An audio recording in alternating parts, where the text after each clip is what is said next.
خسر نويز.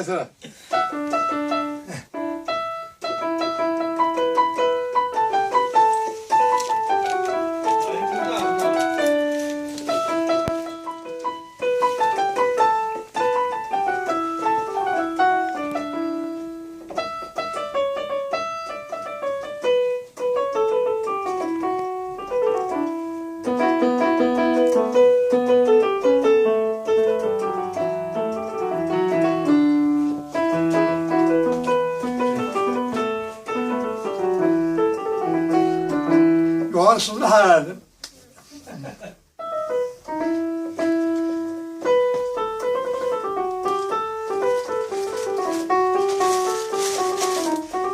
خبر بري كرسان سيدي في سيره